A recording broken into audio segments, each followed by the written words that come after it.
Yes, guys. Good morning. Sorry, good evening, good evening.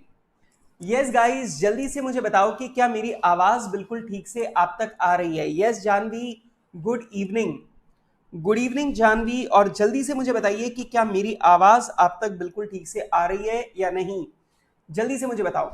Yes Diksha, good evening. Karthik, good evening. Varnan, good evening. Yes guys, good evening, good evening, good evening. Yes, सब लोग ने मुझे बता दिया कि sir आवाज एकदम बढ़िया आ रही है, आवाज में कोई प्रॉब्लम नहीं है. कल बाद में मुझे पता चला कि शायद आवाज में कुछ बजिंग वगैरह हो रही थी. Is it okay today? आज तो कोई बजिंग नहीं हो रही है. यस. हाँ जी. ओके. चलिए चलिए चलिए दोस्तों, बढ़ते हैं आगे. और मुझे जल्दी से बताइए कि कल की क्लास में मैंने आप लोगों के साथ में सप्लाई फंक्शन पूरा कर लिया था. मैंने आप लोगों के साथ में मार्जिनल प्रोपेंसिटी टू सेव और एवरेज प्रोपेंसिटी टू सेव ये दोनों काम कर लिए थे या नहीं किए थे, मुझे जल्दी से बताइए. मैंने आपके साथ में मार्जिनल प्रोपेंसिटी टू सेव और एवरेज प्रोपेंसिटी टू सेव ये दोनों चीजें मैंने आप लोगों के साथ में डिस्कस की थी या नहीं की थी? जल्दी से मुझे बताओ. यस गाइस, जल्दी जल्दी जल्दी मुझे बताओ. ये दोनों चीजें मैंने डिस्कस कर ली थी या नहीं? Let me know. ओके. तो मैंने मार्जिनल प्रोपेंसिटी टू सेव पूरा लिखवा दिया था आप लोगों को. एवरेज प्रोपेंसिटी टू सेव मैंने पूरा लिखवा दिया था. हाँ, सिर्फ सप्लाई फंक्शन करना है अपने को. Okay okay okay okay, very nice. चलो अब मुझे एक बार नंबर भी बता दो, हम लोग कौन सा नंबर पे थे? पॉइंट नंबर कौन सा डाल रखा था हमने? एक्चुअली आज मैं डिफरेंट लैपटॉप यूज कर रहा हूं तो मुझे नहीं पता. नंबर एक बार मुझे बताओ, which number it is? Fourth? नहीं चंचल, 4 तक नहीं हुआ होगा, बल्कि ज्यादा हो गए होंगे. यस, 4 तक नहीं हुए होंगे, ज्यादा हुए होंगे. बट ठीक है, फिर भी चंचल बोल रहे हैं तो मैं पॉइंट नंबर 5 लिख देता हूं. आप लोग बेटा जो भी और दूसरा होगा वो आप लोग लिख दीजिएगा. कार्तिक बोल रहा है 5 तक हो गया था. ओके, अगर 5 तक हो गया है तो फिर मैं लिख देता हूं 6. ठीक है. ओके. और अब मेरी बात को बिल्कुल ध्यान से सुनो. पॉइंट नंबर 6, अब यहां भी लिखो आप लोग बेटा एग्रीगेट सप्लाई के बारे में. चलिए बेटा, अब आप लोग मेरे साथ में यहां पे एग्रीगेट सप्लाई के बारे में आप लोग लिखेंगे. ठीक है. लो बेटा, एग्रीगेट सप्लाई. और बेटा अब आज की बात के शुरुआत से ही मैं बता दूं कि आज जो मैं आप लोगों के साथ में डिस्कस करने जा रहा हूं, आज जो मैं तुम्हारे साथ में डिस्कस करूंगा यही इस चैप्टर का मेन पार्ट है. और मैं आपको बता दूं इसी पर सबसे ज्यादा क्वेश्चन आते हैं. और आगे जब मैं 3 सेक्टर मॉडल और 4 सेक्टर मॉडल पर आऊंगा तो वहां पर मामूली सा डिस्कशन अपने को आगे करना पड़ेगा, लेकिन मेन सारी चीजें आज के डिस्कशन पे आधारित रहने वाली है. तो आज का डिस्कशन बहुत इंपॉर्टेंट है, आज का डिस्कशन बिल्कुल भी मिस नहीं होना चाहिए. अब ध्यान से सुनो एग्रीगेट सप्लाई के बारे में. बेटा एग्रीगेट सप्लाई को अगर मैं बिल्कुल सिंपल लैंग्वेज में बोलूं तो सिंपल सी बात है कि भैया हमारा जो देश के अंदर टोटल प्रोडक्शन हुआ है उस टोटल प्रोडक्शन को हम लोग एग्रीगेट सप्लाई बोलते हैं. अब बड़ी मजेदार बात यह है कि अगर दिमाग लगा के सोचा जाए तो आपको बात समझ में आएगी कि हमने जितना प्रोडक्शन किया होगा हमने उतना ही फैक्टर पेमेंट किया होगा, और ऑब्वियस ही बात है उतनी ही हमारी नेशनल इनकम रही होगी. और क्योंकि ये 2 सेक्टर मॉडल है और यहां पर गवर्नमेंट नहीं है तो यहां पर कोई टैक्सेस वगैरह नहीं है, तो वो जो हमारी नेशनल इनकम रही होगी वही हमारी डिस्पोजेबल इनकम भी रही होगी. Now point is very very interesting. अब मेरी बात को ध्यान से सुनो. मैंने 2 बातों को यहां पे कनेक्ट किया है और ये दोनों बातें बहुत काम में आने वाली हैं आगे. यस यस यस यस, बिल्कुल अपडेटेड है. अब सुनो मेरी बात को. मैंने आपको बोला कि सप्लाई का मतलब, एग्रीगेट सप्लाई का मतलब क्या है. तो बेटा मैंने आपको बताया सप्लाई का मतलब है प्रोडक्शन. ऑब्वियस ही बात है बेटा, पूरे भारत के अंदर जितना भी हमारा टोटल प्रोडक्शन हुआ है वो टोटल प्रोडक्शन ही हमारी टोटल सप्लाई है. हमारे देश में जो टोटल प्रोडक्शन हुआ है वही हमारी टोटल सप्लाई है. और मजेदार बात यह है कि बेटा आपने जितना भी प्रोडक्शन किया है, ऑब्वियस सी बात है उतना ही आपने जितना प्रोडक्शन किया है, ऑब्वियस सी बात है आपने उतना ही फैक्टर पेमेंट किया होगा। जितना आपने प्रोडक्शन किया है आपने उतना ही फैक्टर पेमेंट किया होगा, और ऑब्वियस सी बात है बेटा जितना आपने फैक्टर पेमेंट किया होगा वही हमारी नेशनल इनकम भी होगी। और आपको मालूम है कोई गवर्नमेंट नहीं है, कोई टैक्स नहीं है, तो जो हमारी नेशनल इनकम है वही हमारी डिस्पोजेबल इनकम भी है। तो जो हमारी नेशनल इनकम है वो ही हमारी डिस्पोजेबल इनकम भी है। अब आप जल्दी से मुझे बताइए कि क्या आपको मेरा ये वाला पॉइंट समझ में आ रहा है? क्या आपको मेरा ये वाला पॉइंट समझ में आ रहा है? Yes yes yes yes, okay ठीक है तानिया, बिल्कुल ऐसा ही करेंगे, आप बिल्कुल चिंता ना करें, ठीक है। अच्छा, अब जल्दी से मुझे बताओ ये वाली बात समझ में आ रही है? सप्लाई मतलब पूरे भारत के अंदर जितना भी प्रोडक्शन हुआ है that is called aggregate supply. Number 2, जितना प्रोडक्शन है ऑब्वियस ही बात है उतना ही फैक्टर पेमेंट होगा, वही हमारी नेशनल इनकम है और वही हमारी डिस्पोजेबल इनकम भी है, वही हमारी डिस्पोजेबल इनकम भी है। तो आप मुझे बताइए कि क्या मैं ऐसा लिख सकता हूं कि जो एग्रीगेट सप्लाई है वो हमारी नेशनल इनकम के बराबर है और हमारी national income consumption plus saving के बराबर है? अरे दिमाग लगा के सोचो कि भारत में आम भारत के नागरिक, भारत की जनता जितना पैसा कमा रही है वो या तो कंज्यूम कर रही है या सेव कर रही है। अब ऑब्वियस ही बात है अगर मैं भारत के सारे लोगों की, सारे के सारे इंडियंस के कंजम्पशन को और सेविंग को अगर मैं जोड़ दूंगा तो कंजम्पशन और सेविंग को जोड़ने पर यह बन जाएगी नेशनल इनकम, और जो नेशनल इनकम है वही हमारे देश का करंट ईयर का एग्रीगेट प्रोडक्शन है। तो जो हमारा एग्रीगेट सप्लाई है, जो हमारा एग्रीगेट प्रोडक्शन है, वो हमारा कंजम्पशन प्लस सेविंग के बराबर माना जाएगा। बड़ी इंटरेस्टिंग सी बात है। अब जरा सोच के देखो, अभी आपको ये वाली बात समझनी है।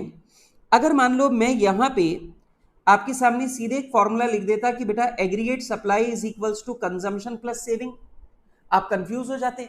आप बोलते सर एग्रीगेट सप्लाई जो है वो कंजम्पशन प्लस सेविंग के बराबर कैसे हो सकती है? सर ये प्रोडक्शन है और ये आम आदमी की इनकम की बात हो रही है। सर ये दोनों बराबर कैसे लिख दिया आपने? ये दोनों आपने एक बराबर एक चीज कैसे लिख दी? तो उसके लिए आपको ये वाली बात समझनी पड़ेगी कि जितना प्रोडक्शन है उतनी इनकम है, उतनी जितनी इनकम है उतना जितना प्रोडक्शन है उतना फैक्टर पेमेंट है, जितना फैक्टर पेमेंट है उतनी नेशनल इनकम है, जितनी नेशनल इनकम है वही आपकी डिस्पोजेबल इनकम है। और क्योंकि आपकी डिस्पोजेबल इनकम और हमारा एग्रीगेट प्रोडक्शन या एग्रीगेट सप्लाई दोनों बराबर हैं, इसीलिए बेटा हमने यहां पे फॉर्मूला लिख दिया aggregate supply is equals to consumption plus saving. जल्दी से मुझे बताओ, यस गाइस जल्दी से मुझे बताओ कि क्या आपको मेरी ये वाली बात समझ में आ रही है या नहीं आ रही है? यस जल्दी से मुझे इस बात का जवाब दो। हाँ जी हाँ जी हाँ जी। बेटा बाकी बच्चे मुझे बताओ क्या वॉल्यूम को लेकर के कोई प्रॉब्लम है आपको? बेटा वॉल्यूम को लेकर कोई प्रॉब्लम है तो मुझे जल्दी से बताओ। हाँ जी बेटा यस सर किसका जवाब दे रहे हो? वॉल्यूम का? अगर आप वॉल्यूम कम लग रही है तो मुझे जल्दी से जवाब दो। Yes sir volume is less. नहीं है कोई भी प्रॉब्लम? ओके, वॉइस से रिलेटेड कोई भी प्रॉब्लम किसी को भी नहीं है, और जो बात मैंने यहां पे समझाई वो वाली बात भी आपको दिमाग में चल जानी चाहिए। बेटा मैं आपको बताऊं ये एक बहुत कॉमन सी प्रॉब्लम है जो हर बच्चा फेस करता है। हर बच्चे को इसमें दिक्कत आती है कि सर आपने एग्रीगेट सप्लाई का जो फॉर्मूला लिख रहे हो that is actually national income का फॉर्मूला। ये नेशनल इनकम का फॉर्मूला है C plus S, consumption plus saving, लेकिन आप इसे एग्रीगेट सप्लाई का फॉर्मूला लिख रहे हो। सर ये मैच नहीं कर रहा, ये कॉन्सेप्ट दिमाग में नहीं जा रहा। तो इस कॉन्सेप्ट को समझाने के लिए मैंने आप लोगों को ये वाली कहानी बताई है। Okay very nice Aakarsh, thank you. चलो अब बच्चों जल्दी से मेरे साथ में आप ये पॉइंट लिखेंगे, हरी अप गाइस, फटाफट से मेरे साथ में ये वाला पॉइंट लिखेंगे। First point,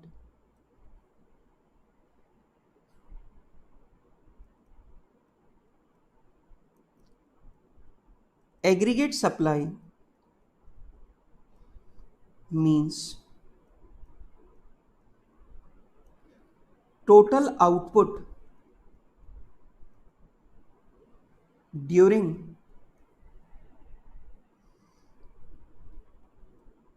an year of a country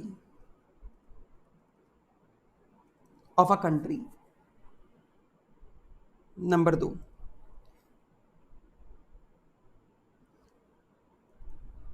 aggregate output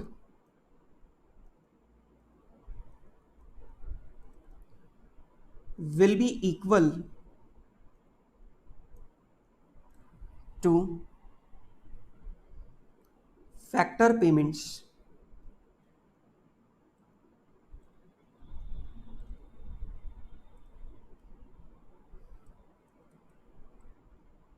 which will be equal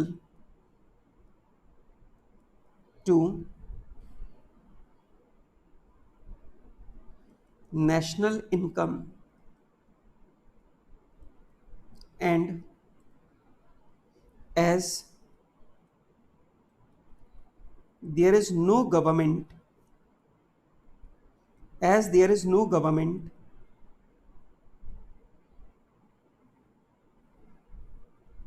so national income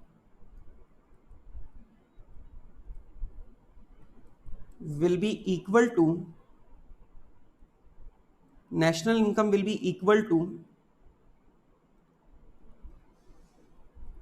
disposable income. National income will be equal to disposable income. Third, disposable income is equal to consumption plus saving of household. Disposable income is equal to consumption plus saving of household. Therefore,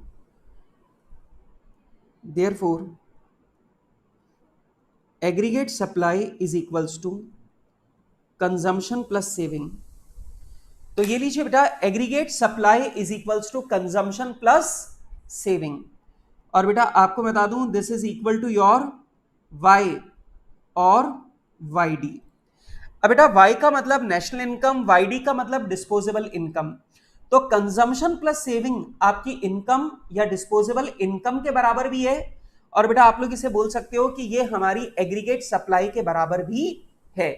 तो याद रखना, अगर आपसे simply पूछ लिया जाए what is aggregate supply, तो आप लोग बोलेंगे एग्रीगेट सप्लाई का मतलब है पूरे देश के अंदर जितना भी आउटपुट, जितना भी goods and services, economic goods and services का प्रोडक्शन हुआ है वो. अब यहां पर जितना प्रोडक्शन हुआ है उतना फैक्टर पेमेंट हुआ है. जो फैक्टर पेमेंट है वो हाउस होल्ड की रिसीट है, वो हाउस होल्ड की डिस्पोजेबल इनकम है. और आप लोग जानते हैं हाउस होल्ड की डिस्पोजेबल इनकम उसके कंजम्पशन और उसकी सेविंग के बराबर होती है. बेटा कोई भी आदमी जो पैसा पा रहा है वो या तो उसे कंज्यूम करेगा या सेव करेगा. अगर हम उसके कंजम्पशन और सेविंग को जोड़ दें तो वो उसकी डिस्पोजेबल इनकम के बराबर हो जाएगा. ये जो पॉइंट है बेटा, ये जो लॉजिक मैंने यहां पे लिखवाया, this logic is very very important. ये लॉजिक बेहद इंपॉर्टेंट लॉजिक था. ठीक है गाइस, अब आते हैं हम इस चैप्टर के सबसे जरूरी टॉपिक पर.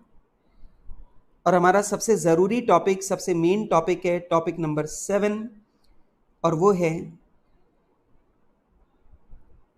Equilibrium of national income in two sector economy.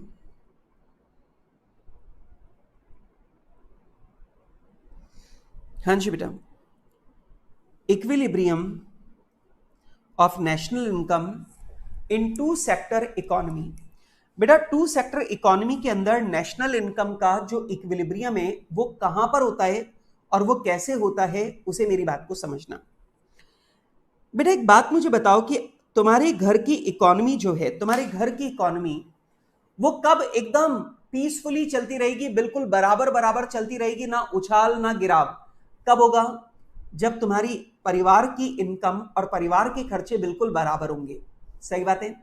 अगर तुम्हारी इनकम ज्यादा है और खर्चे कम है तो तुम सेविंग्स करोगे, और बेटा अगर तुम्हारी इनकम कम है और तुम्हारे खर्चे ज्यादा हैं तो ऑब्वियस सी बात है तुम बोरोइंग्स करोगे। यस, हाँ जी। अब तो पॉइंट यहां पर यह है बेटा कि इक्विलिब्रियम का मतलब होता है जहां पर तुम्हारी इनकम और तुम्हारा एक्सपेंडिचर दोनों बराबर हो। यहां पर मैं उसी बात को अगर मैं बोलूं तो मैं बोलूंगा कि अगर हमारी नेशनल इनकम हमारे नेशनल एक्सपेंडिचर के बराबर है तो बेटा उसे हम लोग बोलेंगे कि हमारी इकोनॉमी बिल्कुल इक्विलिब्रियम पर है। तीसरे तरीके से आप ये भी बोल सकते हो कि अगर हमारे देश का, अगर हमारी कंट्री का जो एग्रीगेट आउटपुट है वो अगर हमारे एग्रीगेट कंजम्पशन के बराबर है तो बेटा वहां पर भी हमारी इकोनॉमी इक्विलिब्रियम पर होगी। अगर हमारा आउटपुट अगर हमारे कंजम्पशन के बराबर है तो ऑब्वियस सी बात है आउटपुट और कंजम्पशन दोनों बराबर है तो भी हम लोग बोलेंगे कि हमारी इकोनॉमी बिल्कुल इक्विलिब्रियम पर है। आप लोग बोलेंगे सर आज आप बहुत सारी बातें बता रहे हो, बहुत सारी बातें बोल रहे हो, लेकिन सब कनेक्टेड है, कंफ्यूजन हो रहा है। सर एक बार जरा बातों को लिखो, मेरी बात को सुनना।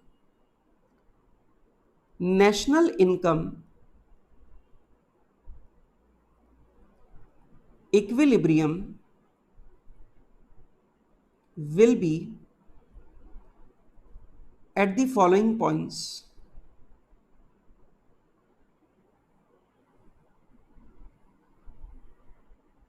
Will be at the following points. ठीक है, और प्लीज मेरी बात को ध्यान से सुनो।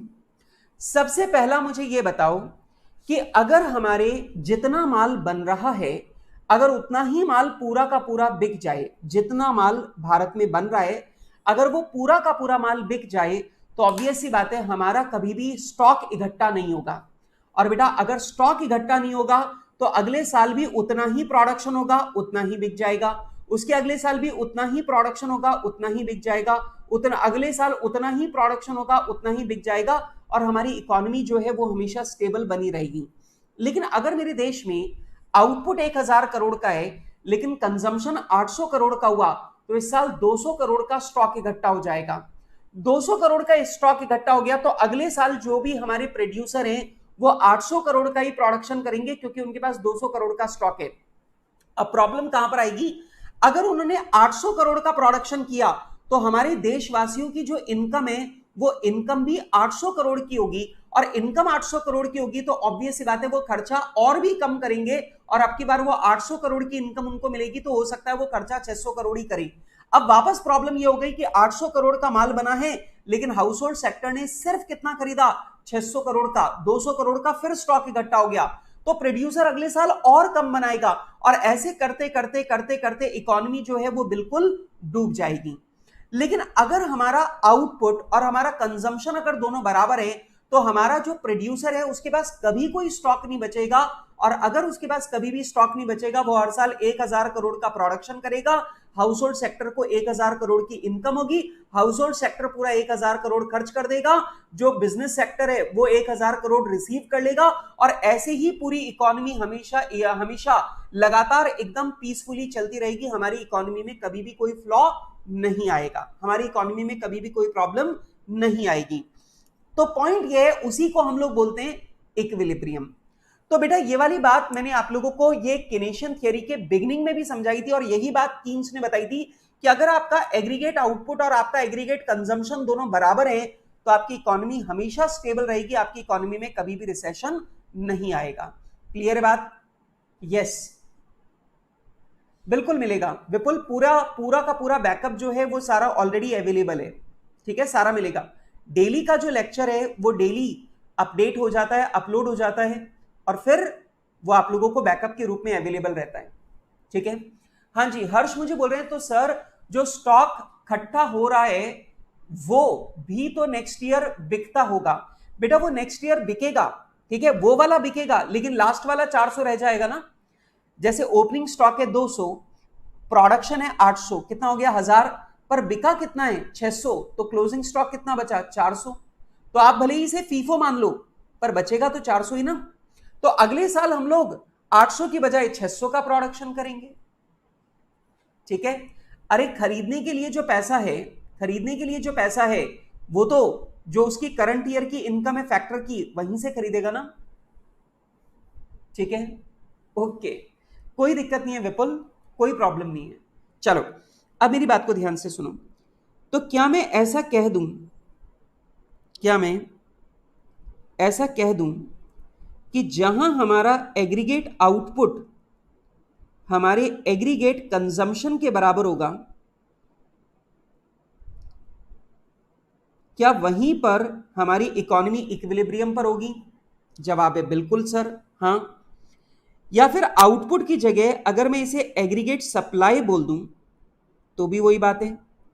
तो जहां पर हमारी एग्रीगेट सप्लाई हमारे एग्रीगेट कंजम्पशन के बराबर होगी, वहां पर हमारी इकोनॉमी का इक्विलिब्रियम होगा। बिल्कुल सर, आप बिल्कुल ठीक बोल रहे हो। तीसरी बात गाइस, अब मेरी बात को ध्यान से सुनना। क्या मैं ये कह सकता हूं कि जहां पर मेरी मेरी नेशनल इनकम, जहां पर हमारी नेशनल इनकम हमारे नेशनल एक्सपेंडिचर के बराबर होगी, या मुझे बोलना चाहिए नेशनल कंजम्पशन के बराबर होगी, वहीं पर हमारी इकोनॉमी का इक्विलिब्रियम होगा। मैं एक ही बात को बार बार अलग अलग शब्दों में लिख रहा हूं ताकि आप लोगों को आगे जाकर कहीं पर भी कंफ्यूजन नहीं हो। अब मेरी बात को सुनो। अब आपको मालूम है कि जो हमारी डिस्पोजेबल इनकम है, जो हमारी नेशनल इनकम है, जो हमारी डिस्पोजेबल इनकम है, वो कितनी है? कंजम्पशन प्लस सेविंग के बराबर। वो किसके बराबर है? कंजम्पशन प्लस सेविंग के बराबर। आप मुझे बताओ, अगर आप सारे भारतीयों की इनकम को ले लो तो सारे भारतीयों की जो इनकम है, डिस्पोजेबल इनकम है, वो कितनी है? या तो उन्होंने कंज्यूम की है या उन्होंने सेव की है। अगर मैं कंजम्पशन और सेविंग दोनों को जोड़ दूं, that will become my national income, that will become my disposable income. और बेटा ये जो हमारा कंजम्पशन प्लस सेविंग है, ये जो हमारी नेशनल इनकम है, ये हमारे एग्रीगेट कंजम्पशन या नेशनल कंजम्पशन के बराबर होनी चाहिए। इसका मतलब ये कंजम्पशन गुड्स प्लस इन्वेस्टमेंट के बराबर होनी चाहिए। अब आपको याद आ रहा है, अपन ने एग्रीगेट कंजम्पशन का मतलब लिखा था C प्लस आई, C प्लस आई।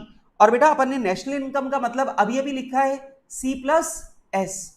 तो आप मुझे बताइए, जहां पर कंजम्पशन और सेविंग, कंजम्पशन और इन्वेस्टमेंट के बराबर होंगे, वही हमारी इकोनॉमी का इक्विलिब्रियम होगा। अब जो बात समझाने जा रहा हूं ना, ये बड़ी लॉजिकल है और थोड़ा कॉम्प्लिकेटेड लॉजिक है जिसे दिमाग में बिठाना है।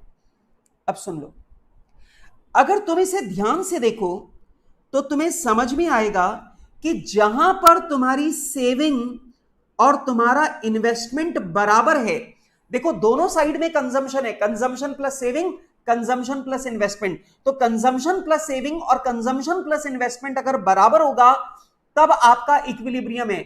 अब कंजम्पशन से कंजम्पशन कैंसिल हो गया, तो क्या मैं ये कह सकता हूं कि जहां पर मेरी सेविंग और मेरा इन्वेस्टमेंट, जहां पर दोनों बराबर होंगे, वहीं पर हमारी इकोनॉमी में इक्विलिब्रियम आएगा, वहीं पर हमारी इकोनॉमी के अंदर इक्विलिब्रियम आएगा, वहीं पर हमारी इकोनॉमी के अंदर इक्विलिब्रियम आएगा। अब मुझे जरा ध्यान से सुनना, कुछ बात बोलने जा रहा हूं जो तुम्हारे दिमाग में एकदम क्लिक कर जाएगी। एक बात मुझे बताओ कि अगर हाउसहोल्ड सेक्टर पैसा सेव करता है, अगर हाउसहोल्ड सेक्टर पैसा सेव करता है, तो आप मुझे बताइए क्या ये पैसा हमारी इकोनॉमी के सर्कुलेशन से बाहर निकल जाता है? क्या ये पैसा हमारे इकोनॉमी के सर्कुलेशन से बाहर निकल जाता है? जल्दी से मुझे बताइए, क्या ये सेविंग लीकेज है? क्या ये पैसा हमारे सर्कुलेशन से बाहर निकल गया? अगर मान लो, दिमाग लगाओ कि अगर तुम्हारे पापा ने आज 1,00,000 रुपए कमाया और पापा ने खर्च किए सिर्फ 60,000 खर्च किए और 40,000 पापा ने अपनी तिजोरी के अंदर रख दिए। अब 40,000 पापा ने अगर अपनी तिजोरी के अंदर रख दिए तो ये पैसा अब देश के सर्कुलेशन में नहीं है, तो ये हमारी इकोनॉमी से बाहर आ गया पैसा। दिस इज व्हाट लीकेज, इसी को क्या बोलते हैं लीकेज। और बेटा यहां पे अगर आपने मकान बनवा लिया है, अगर आपने प्लांट एंड मशीनरी ले ली है, अगर आपने मशीनों का कंस्ट्रक्शन करवा लिया है, तो दैट इज व्हाट इन्वेस्टमेंट। और आप मुझे बताइए जब आप इन्वेस्टमेंट गुड्स खरीदते हैं तो क्या आप ये पैसा वापस इकोनॉमी के अंदर इनपुट कर देते हैं? आप मुझे बताइए अगर मैं अपने धंधे में कोई भी पैसा इन्वेस्ट करूंगा तो क्या वो पैसा इकोनॉमी के सर्कुलेशन में वापस डाला जा रहा है? और अगर वो इकोनॉमी के सर्कुलेशन में वापस डाला जा रहा है तो बेटा ये जो इन्वेस्टमेंट है ये हमारी इकोनॉमी के लिए क्या काम करता है? इंजेक्शन का। तो ये जो हमारा इन्वेस्टमेंट है ये हमारी इकोनॉमी के अंदर फंड्स का क्या कर रहा है? इंजेक्शन। अब ऑब्वियस सी बात है कि जितना लीकेज हुआ है अगर उतना ही इंजेक्शन हो जाएगा तो ऑब्वियस सी बात है आपकी इकोनॉमी हमेशा स्टेबल बनी रहेगी। बेटा मेरी बात समझ में आ रही है? यस गाइस, जल्दी से मुझे बताओ कि अगर आप लोगों को ये वाली बात समझ में आ रही है कि यार जितना पैसा इकोनॉमी से लीक होकर बह गया उतना ही पैसा मैंने इकोनॉमी के अंदर इंजेक्ट कर दिया, तो ऑब्वियस सी बात है मेरी इकोनॉमी के अंदर जो पैसा रहेगा वो उतना ही रहेगा जितना पहले था, तो ऑब्वियस सी बात है मेरी इकोनॉमी स्टेबल बनी रहेगी। यस, जल्दी से मुझे बताओ कि क्या मेरा ये वाला पॉइंट आपको समझ में आ रहा है? क्योंकि मैं आपको बता दूं अभी प्रैक्टिकल क्वेश्चन भी इसी पर बनेगा, प्रैक्टिकल क्वेश्चन भी इसी कॉन्सेप्ट से बनेंगे, और अभी जब मैं आपको इक्विलिब्रियम समझाऊंगा वो भी इसी कॉन्सेप्ट से चलेगा, और उसके बाद में फिर मैं आप लोगों को इन्वेस्टमेंट मल्टीप्लायर समझाऊंगा वो भी इसी से बनेगा। इसलिए जल्दी से मुझे बताएं। सबसे पहली बात मैं आपको बता दूं सीए हर्ष मैं आपको बता दूं कि इक्विलिब्रियम का कोई बेनिफिट नहीं है, इक्विलिब्रियम का कोई फायदा नहीं होता, बल्कि कीन्स भी अभी थोड़ी देर बाद में कीन्स जो थे ना वो भी ये बोलेंगे कि ये इक्विलिब्रियम मन का वहम है, ऐसी कोई चीज दुनिया में नहीं होती है। ठीक है, तो बेटा इक्विलिब्रियम का कोई फायदा नहीं होता, इक्विलिब्रियम का कोई फायदा नहीं है। सच्चाई तो यह है कि दुनिया में इक्विलिब्रियम कभी हो ही नहीं सकता, इक्विलिब्रियम होता ही नहीं है। ठीक है, फिर आपके मन में सवाल आएगा सर जब इक्विलिब्रियम होता ही नहीं है तो फिर हम लोग ये सारी पढ़ाई कर क्यों रहे हैं? ये सारी पढ़ाई इसलिए कर रहे हैं बेटा क्योंकि हम सिर्फ ये जानने की, हम यहां पे एक मॉडल तैयार करने की कोशिश करेंगे, यहां पर हम लोग एक फॉर्मूला तैयार करने की कोशिश करेंगे जो हमें यह बताएगा कि अगर हमारी इकोनॉमी में 1 करोड़ का इन्वेस्टमेंट आता है तो हमारी नेशनल इनकम कितनी बढ़ेगी। बस यही बताने के लिए, यही कैलकुलेट करने के लिए हम लोग एक फॉर्मूला डेवलप करने वाले हैं, और वो फॉर्मूला जो है वो इसी इक्विलिब्रियम वाले कॉन्सेप्ट से बनता है, इसलिए हम लोग यहां पर पढ़ रहे हैं। ठीक है, यस बिल्कुल, तो वही तो है बेटा जो नेशनल इनकम है that is equal to consumption plus saving. हाँ, तो वही तो लिखा है बेटा, जो नेशनल इनकम है that is equal to consumption plus saving. हाँ, अरे तो वो ही तो पैसा इन्वेस्टमेंट के लिए मिलेगा आपको। ठीक है, अब यहां पे कार्तिक ने एक बड़ी मजेदार बात बोली। कार्तिक ने बोला सर सेविंग जो है वो तो बैंक में जाएगी। हाँ, तो बैंक में जाने के बाद में वो इकोनॉमी में फ्लोटेशन में थोड़ी आता पैसा, वो तो बैंक में जाके रखा हुआ है, अब वो इकोनॉमी में नहीं आ रहा। जब लोग या बैंक से लोन लेकर उस पैसे को खर्च करेंगे तब आएगा वो इकोनॉमी में वापस, और बैंक से लोन लेकर खर्च करना यही तो है इंजेक्शन, इन्वेस्टमेंट। ठीक है, हाँ कार्तिक मेरी बात समझ में आ रही है? सुरवा तुम्हें भी मेरी बात समझ में आ जानी चाहिए जो बात मैं यहां पर समझाने का प्रयास कर रहा हूं। हाँ जी, तो बेटा यहां पर मैं ये समझाने का प्रयास कर रहा हूं, आपने सेव किया, आपने बैंक में डाल दिया पैसा, तो तुमने बैंक में जो पैसा डाला, ठीक है, वो बैंक में जाके अटक गया, वो सर्कुलेशन में थोड़ी आया देश के। ठीक है, लेकिन ये पैसा जब कोई आदमी लोन लेकर खर्च करेगा या कोई आदमी लोन लेकर ये पैसा कहीं इन्वेस्ट करेगा तब जाकर ये पैसा दोबारा सर्कुलेशन में आ जाएगा। तभी तो बोल रहे हैं सेविंग और इन्वेस्टमेंट दोनों बराबर होंगे, मतलब एक आदमी ने बैंक में पैसे डाले और दूसरे आदमी ने उस पूरे पैसे को निकालकर इन्वेस्ट कर दिया, वही तो बात हो रही है। गाइस जल्दी से मुझे बताओ, यहां पर जो मैंने आपको बात समझाई वो बात समझ में आई? यहां पर 2 बातें समझ लो कि जो आपकी नेशनल इनकम है वही आपका नेशनल आउटपुट है, और जहां पर आपका नेशनल आउटपुट आपके नेशनल कंजम्पशन के बराबर होगा बस वहीं पर आपका इक्विलिब्रियम आएगा। दोस्तों ये वाला पॉइंट थोड़ा कठिन जरूर है, पर मुझे पूरी उम्मीद है कि आप लोगों को मेरी ये वाली बात समझ में आ गई होगी कि जहां पे लीकेज और इंजेक्शन दोनों बराबर होते हैं, ऑब्वियस सी बात है वहीं पर हमारा इक्विलिब्रियम आता है। ठीक है, यस गाइस, मुझे एक बार जल्दी से मुझे बता दो कि क्या आपको मेरी बात समझ में आ गई है। अगर मेरी बात समझ में आ गई है तो मैं आपके साथ में अब पॉइंट नंबर बी पर आऊंगा और मैं आपके साथ में डिस्कस करूंगा नेशनल इनकम इक्विलिब्रियम ग्राफिकली। अब जो बात मैंने आपको ऊपर समझाई है, मैं उसी बात को आपके साथ में डिस्कस करने जा रहा हूं ग्राफिकली। मैं उसी बात को आपके साथ में डिस्कस करने जा रहा हूं ग्राफिकली। सुरवा ने बोल दिया सर गॉट इट, कार्तिक ने बोल दिया यस सर, हर्ष ने बोल दिया बात आ गई समझ में, वेरी नाइस।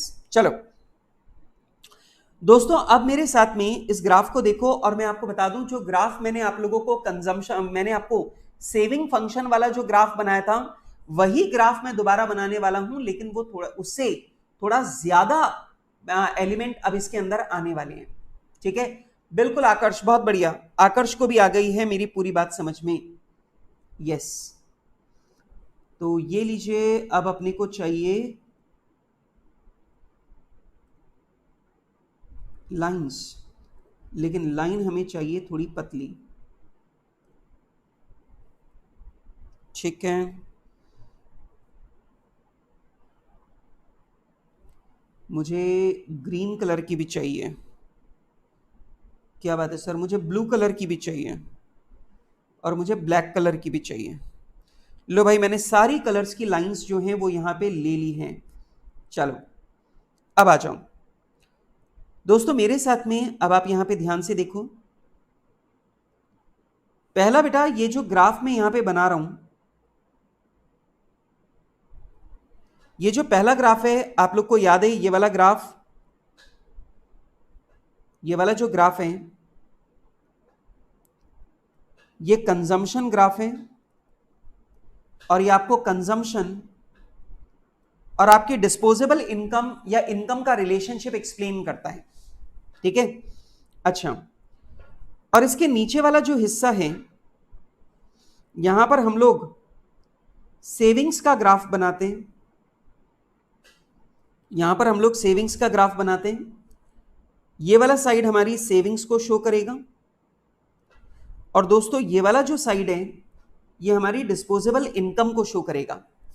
ठीक है, अच्छा, अब जो बात मैं आपसे पूछ रहा हूं बिल्कुल आराम से मुझे बताइए, अगर आपकी इनकम जीरो है, अगर आपकी इनकम जीरो है तो भी आपका खर्चा होता रहेगा, उस खर्चे को क्या बोलते हैं? अगर आपकी डिस्पोजेबल इनकम जीरो है तो भी आपका ये खर्चा होता रहेगा, इस खर्चे को क्या बोलते हैं?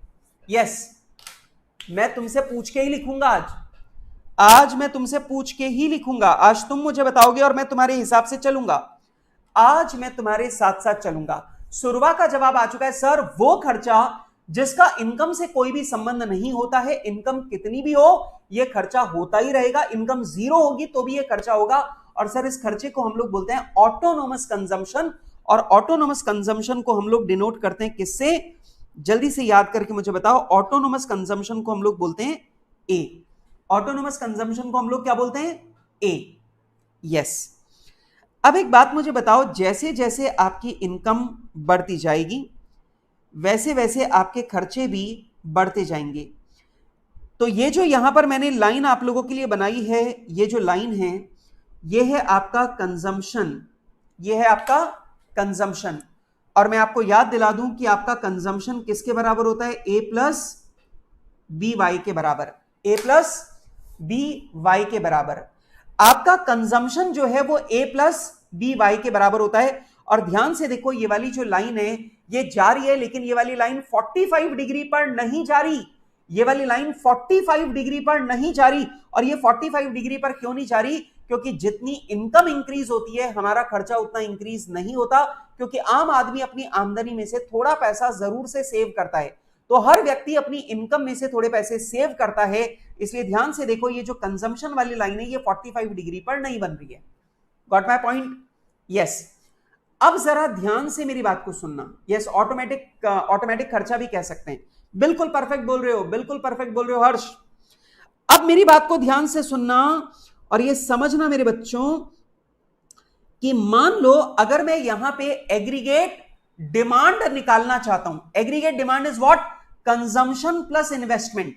Consumption plus investment. तो अगर मैं यहां पे एग्रीगेट डिमांड निकालना चाहता हूं तो एग्रीगेट डिमांड का मतलब होता है कंजम्पशन प्लस इन्वेस्टमेंट। तो मुझे एक बात बताओ बेटा, अगर इस कंजम्पशन लाइन के अंदर मैं इन्वेस्टमेंट को ऐड कर दूं तो कंजम्पशन के अंदर अगर मैं इन्वेस्टमेंट को ऐड कर दूं,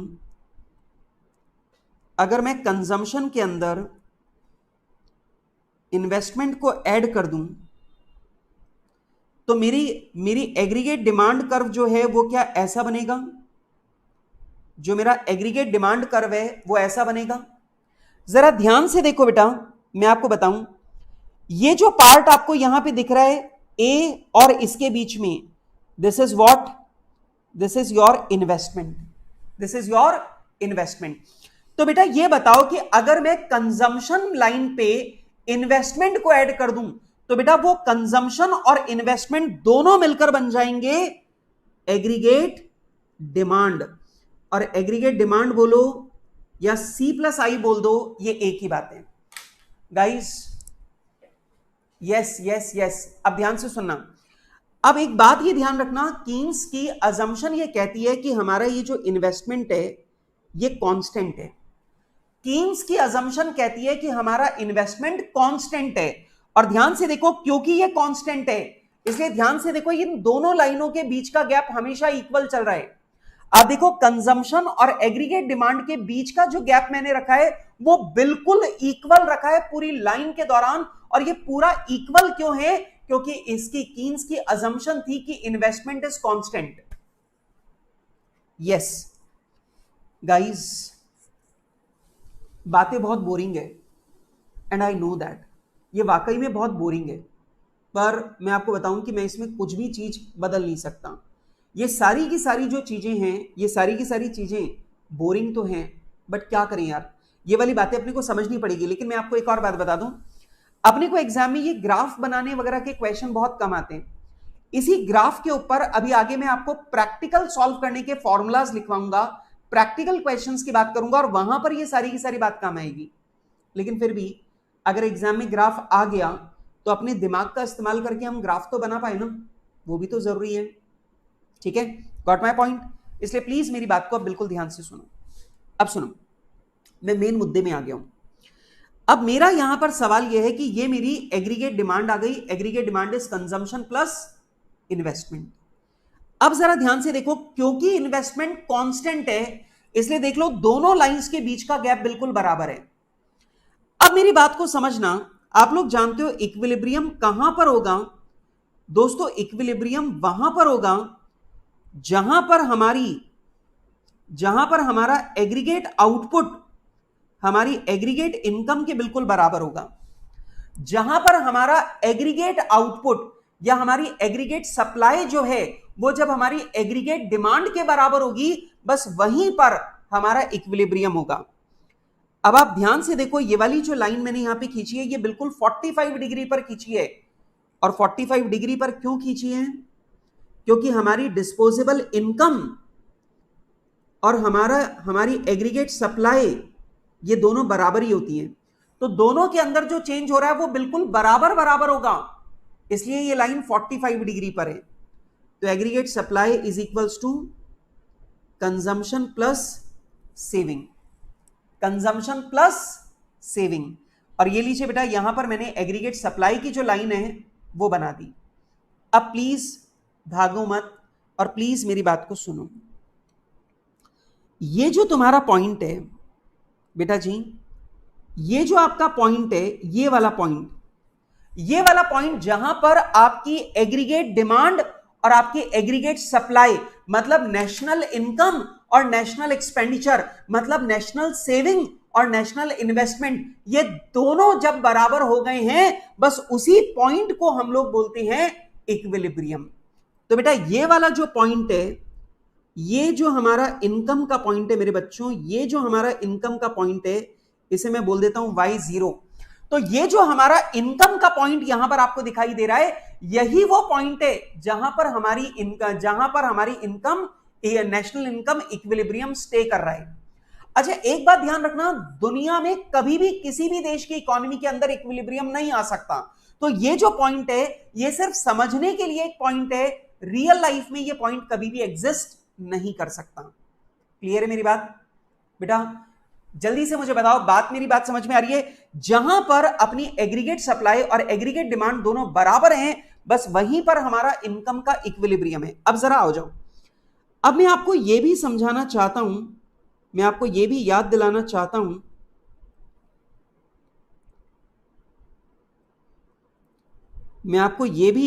चाहता हूं,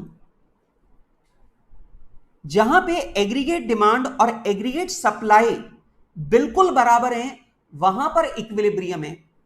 उसी तरीके से दोस्तों आपको यह भी समझना पड़ेगा कि जहां पर इन्वेस्टमेंट और सेविंग बराबर है, वहीं पर इक्विलिब्रियम है। अब जरा समझो, मान लो ये मेरी इन्वेस्टमेंट वाली लाइन है, ये सेविंग वाली लाइन थी, और ये हमारी इन्वेस्टमेंट है। अब आपको मालूम है बेटा, क्योंकि इन्वेस्टमेंट कांस्टेंट है, सॉरी गाइस, आप लोग जानते हैं बेटा, क्योंकि इन्वेस्टमेंट कांस्टेंट है, इसलिए ध्यान से देखिए, ये इन्वेस्टमेंट वाली लाइन बिल्कुल सीधी आ रही है। क्योंकि इन्वेस्टमेंट कांस्टेंट है, इसलिए इन्वेस्टमेंट वाली लाइन बिल्कुल सीधी आ रही है। अब जरा ध्यान दो, ये अगर आपकी इनकम 0 है तो भी आपका खर्चा होगा। अगर आपकी इनकम 0 है तो भी आपका खर्चा होगा, और उस खर्चे को हम लोग क्या बोलते हैं? Dissaving. क्या बोलते हैं उसे अपन लोग? Dissaving. ठीक है सर, उसे हम लोग डिस सेविंग बोलते हैं। अब प्लीज मेरी बात को ध्यान से सुनना। तो ये वाला जो पार्ट है, ये क्या है? Autonomous expenditure. अगर आपकी इनकम 0 है तो भी ये खर्चा होगा। ये आपकी सेविंग्स को माइनस में लेके जा रहा है, ये आपकी सेविंग्स को माइनस में लेके जा रहा है, और बेटा ये आपकी सेविंग्स को प्लस में लेके जा रहा है। अब सुनो, इधर ध्यान देना गाइस। अब आपको ये ध्यान देना है कि जैसे जैसे हमारी इनकम बढ़ती जाएगी, वैसे वैसे हमारी सेविंग्स भी बढ़ती जाएगी, और जैसे जैसे हमारी सेविंग्स बढ़ती जाएगी, वैसे वैसे इस तरह का ग्राफ क्रिएट होता जाएगा। अब आप प्लीज मेरी बात को समझिए, ये जो पॉइंट मैंने ब्लू लाइन से बनाया है, ये हमारी क्या है? सेविंग्स। अब आप लोग इसे केयरफुली देखिएगा, देखते हैं कितने लोग इस बात को समझेंगे। ध्यान से देखो, जहां कंजम्पशन और आपकी नेशनल इनकम बराबर है, वहां पर जहां पर आपका कंजम्पशन और आपकी नेशनल इनकम बराबर है, ध्यान से देख लो, वहां पर आपकी सेविंग 0 है। जहां पर, ध्यान से देखो, ये वाली लाइन कंजम्पशन वाली लाइन है बेटा, ये वाली लाइन। तो जहां पर आपका कंजम्पशन आपकी इनकम के बराबर है, वहां पर आपकी सेविंग्स 0 है। आप देख लो। और जहां पर आपकी सेविंग्स, जहां पर आपकी एग्रीगेट सप्लाई और एग्रीगेट डिमांड बराबर है, वो आपका इक्विलिब्रियम है। और ध्यान से देखो, जहां पर आपका इक्विलिब्रियम है, वहां पर आपकी सेविंग और आपका इन्वेस्टमेंट बिल्कुल बराबर है। यस यार, ये थोड़ा सा मुश्किल है, मैं इस बात में आपसे मतलब मानता हूं आपकी बात को। ये बातों को, इतनी सारी बातों को एक साथ डाइजेस्ट करना मुश्किल तो है, लेकिन जल्दी क्या है, मैं समझा रहा हूं ना पूरी बात। ठीक है, ये ग्राफ अभी मेरे साथ में आप लोग समझो, और समझने के बाद में आप लोग जब घर जाकर इसे दोबारा देखोगे, सारी बातें एकदम क्लियर हो जाएंगी। सॉरी, आप लोग तो घर पर ही बैठे हो, ठीक है, हर्ष, कोई दिक्कत की बात नहीं है, बिल्कुल आराम से सोचो। इन दोनों चार्ट्स को अगर आप बहुत ध्यान से देखोगे तो बच्चों आपको दिखाई देगा कि जब आपका कंजम्पशन और आपका आउटपुट बराबर था, जब आपका कंजम्पशन और आपकी इनकम बराबर थी, तब आप देखो आपकी सेविंग 0 हुआ करती थी, तब आपकी सेविंग 0 थी। लेकिन जब आप इक्विलिब्रियम पर आ रहे हो, तो इक्विलिब्रियम पर आने के बाद में आपकी सेविंग आपके इन्वेस्टमेंट के बराबर है। तो आप मुझे जल्दी से यह बता दो, क्या मैं ऐसा कह सकता हूं कि इक्विलिब्रियम पर हमारा कंजम्पशन और हमारी सेविंग बिल्कुल बराबर होती है? इक्विलिब्रियम पर हम इक्विलिब्रियम पर हमारी सेविंग और हमारा इन्वेस्टमेंट बिल्कुल बराबर होता है। दूसरी बात, इक्विलिब्रियम पर हमारी नेशनल इनकम और हमारा नेशनल एक्सपेंडिचर बिल्कुल बराबर होता है, या आप लोग बोले कि हमारी एग्रीगेट सप्लाई हमारी एग्रीगेट डिमांड के बिल्कुल बराबर होती है। क्या ये वाली बातें बोली जा सकती हैं क्या? यस।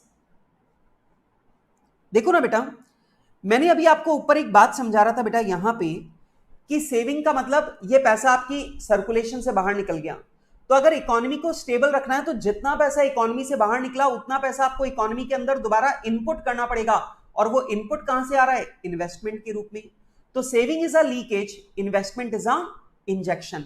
और ऑब्वियस ही बात है, जहां पर आपकी सेविंग और आपका इन्वेस्टमेंट बराबर होगा वहीं पर इकोनॉमी का लीकेज और इकोनॉमी का इंजेक्शन बराबर होगा, तभी आपकी इकोनॉमी स्टेबल रहेगी। ठीक, इधर देखो बेटा, यहां पर ये बराबर हो गया ना। देखो यहां इक्विलिब्रियम पर ये ब्लू वाली जो लाइन है वो आपकी सेविंग्स की है, और बेटा ब्लैक वाली लाइन आपकी इन्वेस्टमेंट की है। आप देख लो यहां जहां आपका इक्विलिब्रियम आ रहा है वहां पर आपकी सेविंग्स और आपका इन्वेस्टमेंट भी बिल्कुल बराबर आ रहा है। ठीक है, यही तो इक्विलिब्रियम है गाइस। मुझे जल्दी से बताओ, मैं इस पॉइंट को समझा सकता हूं पर इंटरेस्टिंग बनाना बड़ा मुश्किल है। y1 y1, इसे ऐसा समझो यार, जितना पैसा मम्मी खर्च कर रही है उतना पैसा अगर पापा कमा रहे हैं तो ये ठीक है, ये ठीक है।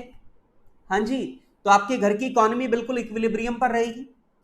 ऐसा सोचो, जितना पैसा तुम्हारे पापा सेव कर रहे हैं, अगर मम्मी उतने ही पैसे की ज्वेलरी लेके आ रही है तो भी तुम्हारे घर की इकोनॉमी बिल्कुल स्टेबल रहेगी। लेकिन सोचो, यस, लेकिन सोचो अगर तुम्हारे पापा की इनकम कम है और मम्मी के खर्चे ज्यादा हैं तो इकोनॉमी अनस्टेबल हो जाएगी, आप लोन्स में फंस जाएंगे, बोरिंग्स में फंस जाएंगे। ठीक है, यस। जल्दी से मुझे बताइए कि क्या ये जो ग्राफ मैंने यहां पर आप लोगों के लिए बनाया है, ये ग्राफ आप लोगों को समझ में आया या नहीं आया? जल्दी से मुझे बता दीजिए। मैंने यहां पे सबसे पहले मैंने आप लोगों के साथ में कंजम्पशन लाइन को ड्रॉ किया, फिर कंजम्पशन में मैंने कांस्टेंट इन्वेस्टमेंट को जोड़ा तो मेरी एग्रीगेट डिमांड लाइन आ गई। फिर उसके बाद में मैंने 45 डिग्री के ऊपर एग्रीगेट सप्लाई लाइन को बनाया, और जहां पर मेरा एग्रीगेट डिमांड और एग्रीगेट सप्लाई दोनों बिल्कुल बराबर आ रही हैं वो मेरा इक्विलिब्रियम पॉइंट हो गया, वो मेरा इक्विलिब्रियम पॉइंट हो गया। ठीक है, अब यहां पर मैंने इक्विलिब्रियम पॉइंट को जब अपनी सेविंग्स के साथ में, सेविंग्स के चार्ट के साथ में मैंने एनालाइज किया तो मैंने देखा कि जब मेरी इनकम मेरे कंजम्पशन के बराबर है तब मेरी सेविंग्स जीरो आ रही है।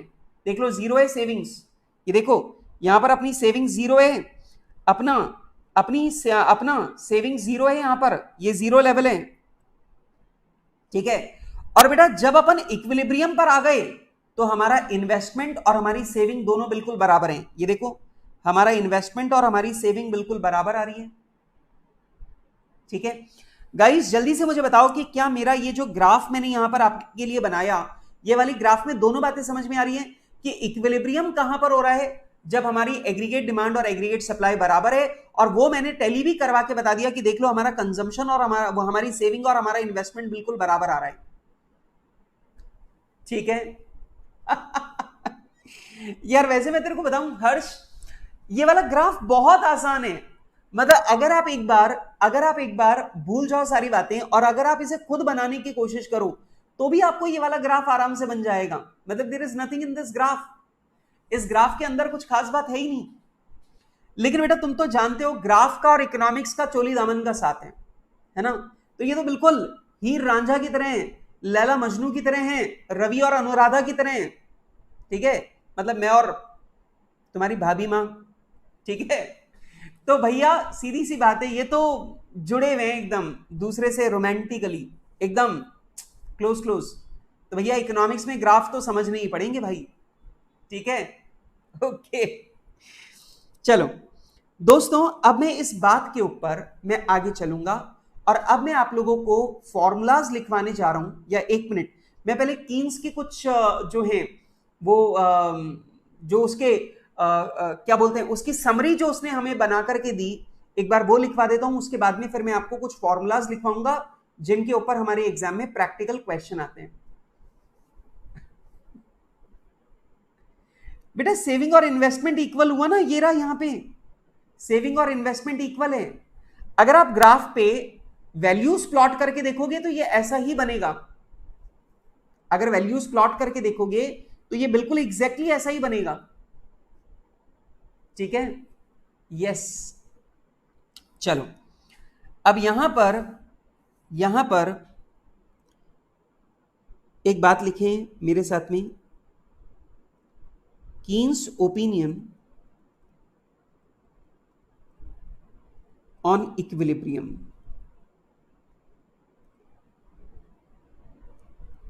इक्विलिब्रियम के बारे में कीन्स के ओपिनियन क्या थे, वो 3 बातें हैं और प्लीज ये तीनों बातें यहां पे आप लोग लिखें। पहला लिखो, अकॉर्डिंग टू कीन्स, पहला पॉइंट लिखें, according to Keynes aggregate demand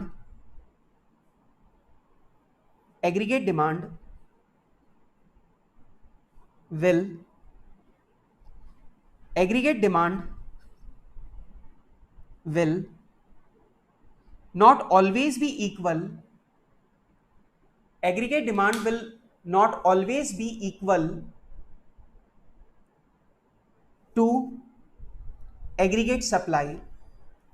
aggregate demand कभी भी एग्रीगेट सप्लाई के बराबर नहीं होती है। पहली बात उन्होंने क्या बोली, एग्रीगेट डिमांड कभी भी एग्रीगेट सप्लाई के बराबर नहीं होती है। अब सुनो, नंबर 2, सर क्यों नहीं होती, जरा सुनो। एग्रीगेट डिमांड का मतलब होता है कि जो हमारा हाउस होल्ड है उसने कंज्यूम करने का और इन्वेस्टमेंट करने का क्या प्लान बना रखा है, दैट इज एग्रीगेट डिमांड। अब जैसे बेटा मेरी बात करें तो ऑब्वियस ही बात है, मैं आने वाले दिन के लिए प्लान बना रहा हूं कि कल मुझे क्या क्या सामान खरीदना है, तो ऑब्वियस ही बात है जो कल की डिमांड है वो मेरा क्या है, मेरी आज की गई प्लानिंग पर आधारित है कि मैं कितना पैसा कंज्यूम करूंगा और कितना पैसा इन्वेस्ट करूंगा, उसके ऊपर निर्भर करता है एग्रीगेट डिमांड। ठीक है, लेकिन एग्रीगेट सप्लाई किसकी प्लानिंग है, aggregate supply is the planned output of producer. अब आप समझो जो बिजनेस सेक्टर है वो प्लान कर रहा है उसे कितना माल बेचना है, मतलब वो एंटीसिपेट कर रहा है कि बाजार में कितनी डिमांड आएगी, और ऑब्वियस सी बात है यहां पर हाउस होल्ड जो है वो प्लान कर रहा है कि उसे कितना पैसा खर्च करना है। अब आप मुझे बताइए हाउस होल्ड की प्लानिंग और बिजनेस सेक्टर की प्लानिंग कभी सेम कैसे हो सकती है, और क्योंकि ये प्लानिंग कभी सेम नहीं हो सकती इसलिए ये इक्विलिब्रियम कभी भी पॉसिबल नहीं है। बेटा मेरी बात समझ में आ रही है, यस हाँ बिल्कुल कर सकते हो मोहित, कोई खास बात नहीं है। ठीक है, कोई खास बात नहीं है मोहित, बिल्कुल अपने आप कर सकते हो, there is no such problem, बहुत इजी सा सब्जेक्ट है। अब जल्दी से मेरी बात का जवाब दो, तुम्हें बात समझ में आ रही है। What is aggregate demand, house hold का जो प्लान्ड कंजम्पशन एंड इन्वेस्टमेंट है दैट इज एग्रीगेट डिमांड। और बेटा एग्रीगेट सप्लाई क्या है, जो हमारा बिजनेस सेक्टर है उसका प्लान्ड प्रोडक्शन जो है वो उसका क्या है, एग्रीगेट सप्लाई। और ऑब्वियस सी बात है दोनों कभी भी बराबर नहीं हो सकते, इसलिए कभी भी एग्रीगेट डिमांड और एग्रीगेट सप्लाई बराबर नहीं होती है। ठीक है, लिखो फटाफट से दूसरा पॉइंट, एग्रीगेट डिमांड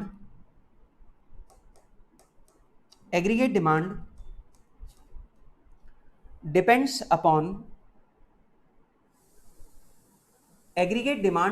अपॉन नहीं मोहित मैं कभी भी सरकाज़म में कुछ नहीं बोलता बेटा, मोहित मैं कभी भी सरकाज़म में कुछ नहीं बोलता, मैं एकदम प्रॉपर बात बोलता हूं।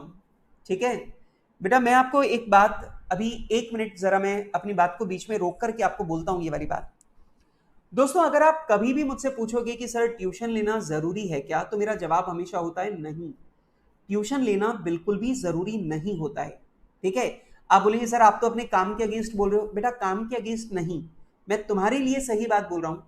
ट्यूशंस लेना कभी भी जरूरी नहीं होता है, अगर आप खुद से पढ़ सकते हो that is the best thing, अगर आप खुद से समझ सकते हो that is the bestest thing जो आप कर सकते हो। ठीक है, और सारी की सारी बातें, सारी की सारी पढ़ाई किताबों में लिखी हुई है, अगर आप किताबों से पढ़ना चाहते हो, अगर आप किताबों को समझ सकते हो तो आपको सेल्फ स्टडी ही करनी चाहिए। मैं आपको अपने बारे में बता सकता हूं कि मैंने पूरी सीए की एजुकेशन में, पूरी सीए की पढ़ाई में मैंने कभी किसी भी सब्जेक्ट की ट्यूशन नहीं ली, मैंने कोई ट्यूशन अटेंड नहीं की, not even a single subject. मैंने एक भी सब्जेक्ट की ट्यूशन नहीं पढ़ी है पूरे सीए कोर्स के दौरान, और मैंने सारी चीजें अपने आप से पढ़ी हैं, ठीक है। और अगर मैं पढ़ सकता हूं बेटा, तो आप लोग बहुत आराम से पढ़ सकते हो, ठीक है। इसलिए मोहित, मेरी कोई भी बात सरकाजम में नहीं है, मैंने बिल्कुल प्रैक्टिकल बात बोली है। अगर आप खुद से पढ़ना चाहते हो, बिल्कुल आराम से पढ़ा जा सकता है बेटा, इसमें कोई खास बात नहीं है, ठीक है। ओके, चलो आइए दोस्तों फटाफट से बिल्कुल डिमांड ऑफ हाउस होल्ड बिल्कुल लिखो फटाफट से। Aggregate demand depends on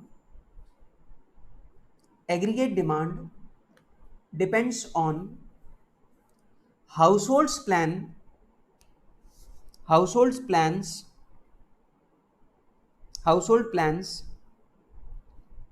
to consume and save, households plan to consume and save। अब आप मुझे जल्दी से बताइए कि हमारी जो एग्रीगेट डिमांड है वो किस पे निर्भर करेगी कि हाउस होल्ड कितना पैसा कंज्यूम करना चाहता है और कितना पैसा सेव करना चाहता है। whereas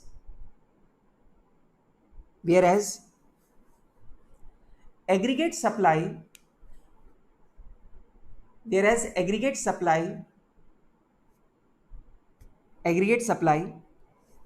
depends on the producer's plan, aggregate supply depends upon the producer's plan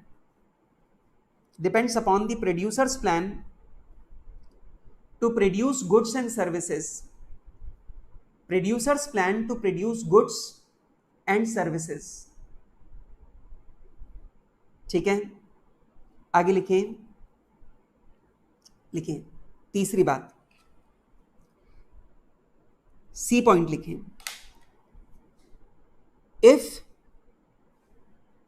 we want to achieve equilibrium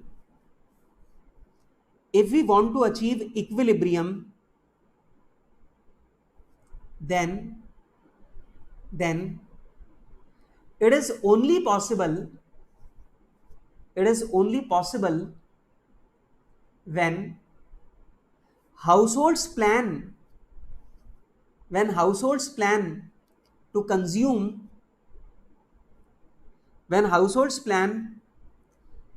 मत लिखो, लिख लो when households plan coincide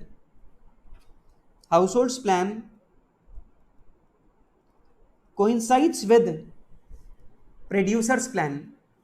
जब कंज्यूमर का प्लान और प्रोड्यूसर का प्लान दोनों बिल्कुल सेम होंगे, तभी हमारे देश के अंदर एग्रीगेट डिमांड और एग्रीगेट सप्लाई बराबर हो सकती है। और आप लोग ये वाली बात जानते हैं कि दो लोगों के प्लान कभी भी सेम नहीं हो सकते। जबकि कंज्यूमर भी करोड़ों की संख्या में है और प्रोड्यूसर भी करोड़ों की संख्या में है, तो ऑब्वियस ही बात है यहां पर दोनों के प्लान कभी मैच हो ही नहीं सकते और ये प्रैक्टिकली इम्पॉसिबल है, ठीक है। तो आप लोग चाहें तो डी पॉइंट और लिख लीजिए, लिख लो फटाफट से। As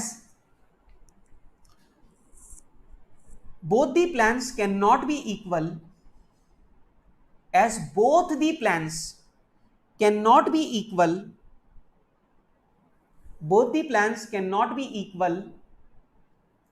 therefore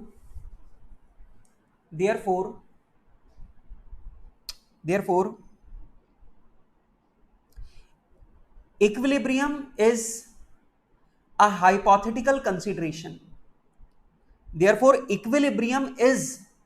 hypothetical consideration।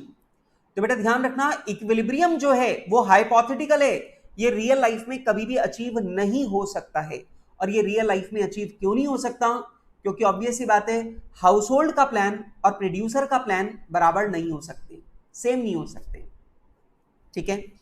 अब प्लीज बेटा, अब जो बात मैं यहां पर आपको समझाने जा रहा हूं, सर उसमें क्या सिचुएशन है, मतलब कार्तिक तुम्हारा क्वेश्चन मुझे क्लियर नहीं हुआ बेटा, एक बार थोड़ा सा एक्सप्लेन करके लिखो क्या लिख रहे हो। अब आप लोग यहां पे हेडिंग डाल दीजिए, एप्लीकेशन फॉर्मूलाज इफ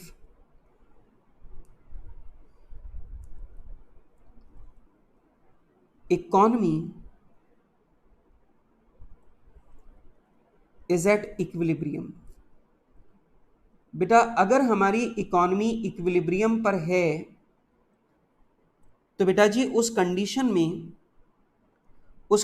में हमारे पास में कुछ फॉर्मूलाज हैं जो वर्क करेंगे, जिनका हम लोग यूज कर पाएंगे। बिल्कुल ठीक है, चलो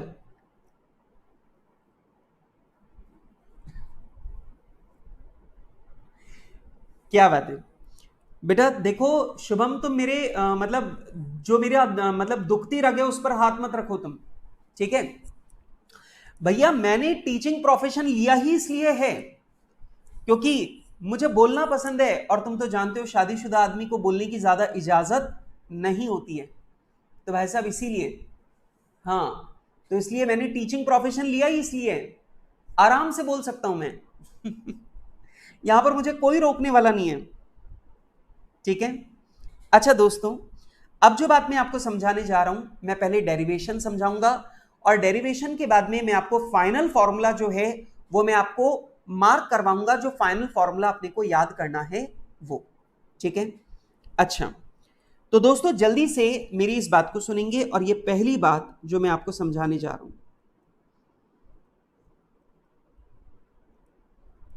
इनकम फॉर्मूला।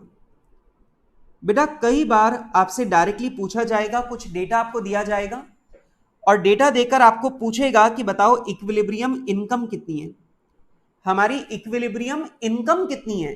तो इक्विलिब्रियम इनकम को डायरेक्टली कैलकुलेट करने का फॉर्मूला क्या है, ठीक है, वो अब मैं यहां पर आपको समझाने जा रहा हूं। एक बात मुझे बताइए बेटा, क्या मैं ऐसा कह सकता हूं कि हमारी national income consumption plus investment के बराबर होती है, और क्योंकि हमारा इन्वेस्टमेंट कांस्टेंट है इसलिए मैंने आई के ऊपर लगा दिया है बार, ठीक है। हमारी अजम्पशन है कि हमारा इन्वेस्टमेंट कांस्टेंट फंक्शन है, और क्योंकि ये कांस्टेंट है तो मैंने आई के ऊपर बार लगा दिया, बार का मतलब ये कांस्टेंट फिगर है, ठीक है। तो आप मुझे जल्दी से बताइए कि क्या हमारे देश की जो नेशनल इनकम है, क्या वो हमारे एग्रीगेट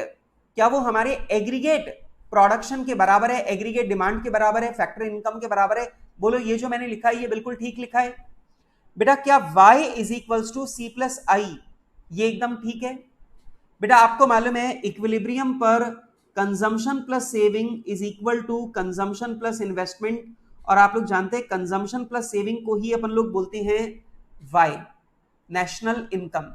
तो कंजम्पशन प्लस सेविंग की जगह मैंने लिख दिया y। बोलो बेटा ये लिखने में कोई दिक्कत तो नहीं है?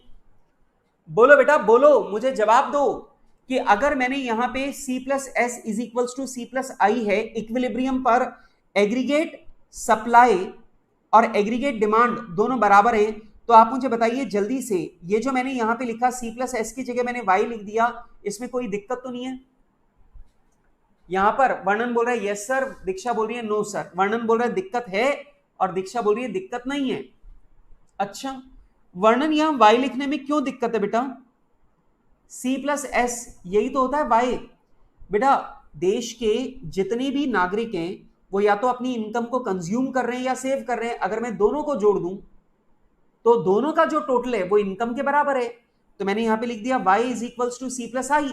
और ये क्यों लिख रहा हूं, क्योंकि आप ध्यान से देखो मैंने यहां पे पहले ही एक बात यहां पर मेनली लिखी है जिसको आपको ध्यान से देखना है। अगर इकोनॉमी इक्विलिब्रियम पर है, अगर इकोनॉमी इक्विलिब्रियम पर है तभी ये फॉर्मूला बन रहे हैं, अगर इकोनॉमी इक्विलिब्रियम पर नहीं है तो ये फॉर्मूला नहीं है, ठीक है। इसलिए एक बात ध्यान रखना, इकोनॉमी इक्विलिब्रियम पर है मतलब ये वाली सिचुएशन है तभी ये फॉर्मूला है, ठीक है। ओके चलो, ओके चलो अब मेरी बात को ध्यान से सुनो। ये बताओ y is equals to consumption का फॉर्मूला होता है a प्लस बी वाई, तो मैंने यहां पे कंजम्पशन की जगह लिख दिया a plus B Y plus investment bar. तो आप मुझे जल्दी से बताइए, मैंने कंजम्पशन की जगह a प्लस बी वाई लिख दिया, तो बेटा ये वाली बात ठीक है। अभी बी वाई इधर आ जाएगा तो माइनस का बन जाएगा, तो क्या हम इसे ऐसे लिख दें y minus B Y is equals to a plus I bar, a plus I bar, yes sir, बिल्कुल लिख सकते हैं। अगर मैं यहां पे y को कॉमन ले लूं तो ये बन जाएगा 1 minus B is equals to A plus I bar, A plus I bar, ठीक है। और अगर मैं यहां पे लिख दूं y is equals to 1 upon 1 minus B into A plus I bar, तो आप मुझे जल्दी से बताइए क्या ये फॉर्मूला बिल्कुल ठीक है? अगर मैंने यहां पे लिख दिया y is equals to 1 upon 1 minus B into A plus I bar, अगर मैं ये यहां पे लिख दूं तो आप मुझे जल्दी से बताइए इसमें कोई गलती तो नहीं है? और बेटा यही वो फाइनल फॉर्मूला है, यही वो फाइनल फॉर्मूला है जो मैं आप लोगों को समझाना चाह रहा था।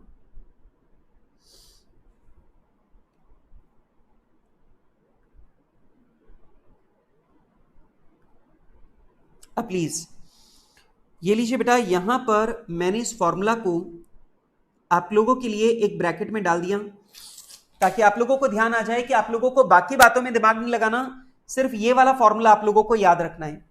अब मैं तुम्हें बताता हूं कि एग्जाम में सवाल कैसे आएंगे।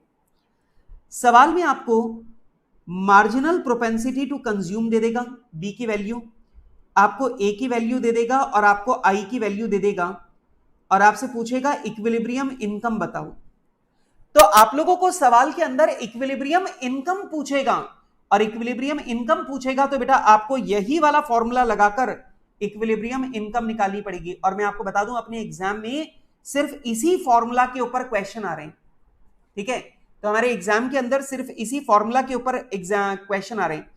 अब मैंने डेरिवेशन आपको बताया ताकि आपको बात समझ में आ जाए, लेकिन एक बात याद रखना, आपको डेरिवेशन को याद करने की जरूरत नहीं है, आपको सिर्फ फॉर्मूला याद करने की जरूरत है, ठीक है। कई बच्चे बोलते हैं सर फॉर्मूला याद क्यों करना है? सर हम बना लेंगे। भाई अगर वहां पे बन जाए तो बना लेना, मुझे कोई दिक्कत नहीं, लेकिन मैं हमेशा सजेस्ट करता हूं कि ये फॉर्मूला बनाने वगैरह में टाइम वेस्ट ना करो, अपने दिमाग में इतने छोटे मोटे फॉर्मूला तो याद कर ही लो, ठीक है। अच्छा, ये इनकम का फॉर्मूला है। अब ऐसे ही बेटा हम लोग एक और फॉर्मूला बनाएंगे, और वो जो दूसरा फॉर्मूला है मैं उसे बोलूंगा कंजम्पशन फॉर्मूला। मतलब अगर आपसे क्वेश्चन में पूछ लिया जाए कंजम्पशन कैलकुलेट करके बताओ, तो ये कंजम्पशन कैलकुलेट करने का फॉर्मूला है, ठीक है। मेरे बच्चों अभी अभी मैंने एक फॉर्मूला लिखा, y is equals to 1 upon 1 minus B, 1 upon 1 minus B, या ऐसा करते हैं और इसे इजी तरीके से कैलकुलेट करता हूं, इजी तरीका लिखवाता हूं। आपको याद है कंजम्पशन का फॉर्मूला है ए प्लस बी वाई, ए प्लस बी वाई, ठीक है। अब जरा ध्यान से देखो, अभी अभी अपन ने y की वैल्यू निकालने का फॉर्मूला बनाया a प्लस बी। अब y का जो फॉर्मूला है वो क्या है? ध्यान से देखो, y कैलकुलेट करने का फॉर्मूला अभी अभी अपन ने डिराइव किया है, तो मैं y की जगह y का फॉर्मूला लिख देता हूं 1 upon 1 minus B into A plus आई। तो मैंने यहां पे क्या किया, मैंने आपको बोला कि बेटा कंजम्पशन का फॉर्मूला होता है, कंजम्पशन का फॉर्मूला होता है ए प्लस बी वाई, और बेटा ए प्लस बी वाई होता है, तो बेटा यहां पर मैंने ए प्लस बी वाई और वाई की जगह मैंने वाई की वैल्यू जो है वो पुट कर दी, ठीक है। अब अगर मैं इसे मल्टीप्लाई कर दूं तो ये बन जाएगा c is equals to A plus B upon 1 minus B multiplied by A plus I bar. तो बेटा आप मुझे बताइए, अगर मैं यहां पर इसे मल्टीप्लाई कर दूं तो ये फॉर्मूला बन जाएगा a plus B upon A minus upon 1 minus B into A plus I. और बेटा यही वो दूसरा फॉर्मूला है जो कंजम्पशन का फॉर्मूला अपने को याद करना है। तो बेटा मैं आपको बता दूं, आपके एग्जाम में डायरेक्ट सवाल आएगा और आपसे बोलेगा इक्विलिब्रियम इनकम निकालो, और कभी कभार आपको बोलेगा इक्विलिब्रियम कंजम्पशन निकालो। तो इक्विलिब्रियम इनकम भी पूछेगा, इक्विलिब्रियम कंजम्पशन भी पूछेगा, और बेटा दोनों को सॉल्व करने के लिए आप लोगों को ये फॉर्मूला जो है वो याद करना पड़ेगा। ठीक है, तो बेटा आपको ये वाला जो फॉर्मूला है, ये दोनों फॉर्मूला आप लोगों को याद करने हैं। ठीक है, अच्छा जल्दी से मुझे बताओ बेटा, ये दो फॉर्मूला याद हो सकते हैं क्या? जल्दी से मुझे बताओ, ये दोनों फॉर्मूला याद हो सकते हैं? Equilibrium income is equals to formula गया 1/1 minus B into A plus I, और बेटा कंजम्पशन का फॉर्मूला हो गया a plus B upon 1 minus B into A plus I. ठीक, तो बेटा ये दोनों फॉर्मूला जो है वो आपको याद करने हैं, क्योंकि ये दोनों फॉर्मूला अगर आपको याद हो जाएं तो बेटा फिर आपको सवालों को सॉल्व करने में कोई दिक्कत आ ही नहीं सकती। वैसे मैं आपको एक चीज बताता हूं कि आप लोगों के एग्जाम में ये वाला जो पार्ट है, ये वाला जो ग्राफ वाला पार्ट है, this is not very important. मतलब इसके ऊपर क्वेश्चन आने के चांसेस कम हैं, लेकिन बेटा मेजर जो क्वेश्चन आपके आएंगे एग्जाम में वो इन्हीं दो फॉर्मूला के ऊपर आएंगे। ठीक है, तो बेटा आपके एग्जाम में जो भी क्वेश्चन आने वो इन्हीं दो फॉर्मूला के ऊपर आने।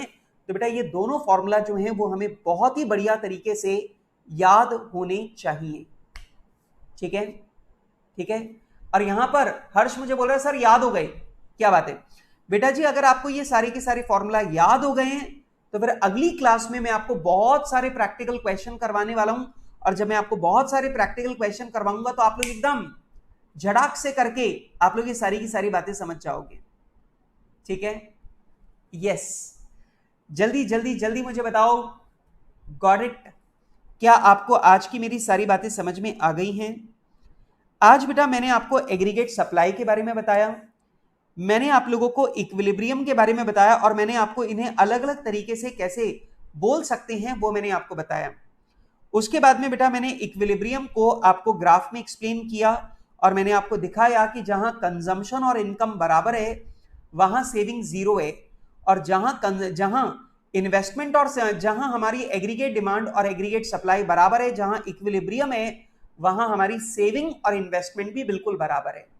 ठीक है, और बेटा इसी बात को फिर मैंने आपको फॉर्मूला में ढाल करके बताया, और फॉर्मूला के अंदर मैंने ढालकर दो फॉर्मूला बना दिए, एक इनकम कैलकुलेट करने का और एक कंजम्पशन कैलकुलेट करने का, और हमारे एग्जाम में ये दोनों फॉर्मूला बेहद इंपॉर्टेंट रहने वाले हैं।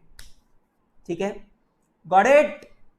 ओके, चलिए दोस्तों मैं आपको बता दूं कि अब अपनी जो क्लास है वो दोस्तों हो पाएगी मंडे को, और आप लोग बोलेंगे सर मंडे को क्यों सर? अभी मंडे को क्लास बोल रहे हैं सर, अभी तो हमारे पास 3 दिन बाकी हैं सर, फ्राइडे है, सैटरडे है, संडे है। तो मैं आपको बता दूं दोस्तों, मैं थोड़ा सा हॉलीडे पे जा रहा हूं 2 दिन के लिए।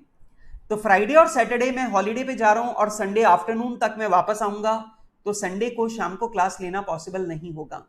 इसलिए बेटा आप लोगों की जो क्लास है वो अब मंडे को होगी, मंडे को शाम को 5 बजे आप लोगों की क्लास रहेगी।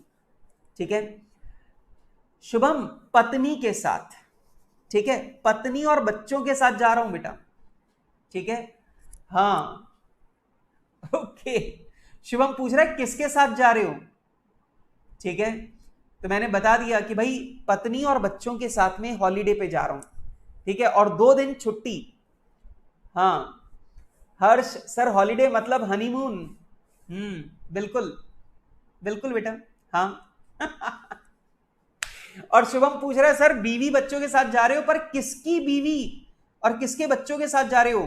तो मैं आपको बता दूं वही वाली बात, अपनी पत्नी अपने बच्चों के साथ। हाँ, साथ में मित्रों की पत्नियां भी हैं, मित्रों के बच्चे भी हैं, और मित्र भी हैं। ठीक है ओके, यस कार्तिक, अभी जब तक ये वाला चैप्टर खत्म नहीं हो रहा तब तक तो यूट्यूब पे आ ही रही है सारी क्लासेस, उसके बाद में फिर हमारे सॉफ्टवेयर पे चली जाएंगी। ठीक है, okay okay guys, bye for now, bye bye. ठीक है, मिलते हैं मंडे को, तब तक जरा रिवाइज करके रखो। ठीक है, ताकि जब क्वेश्चन शुरू हो तो एकदम आप धड़ाधड़ मुझे जवाब दो, और अपन लोग फटाफट सारे क्वेश्चन सॉल्व करें। ठीक है, thank you everyone, thank you for the wishes. Okay, bye bye.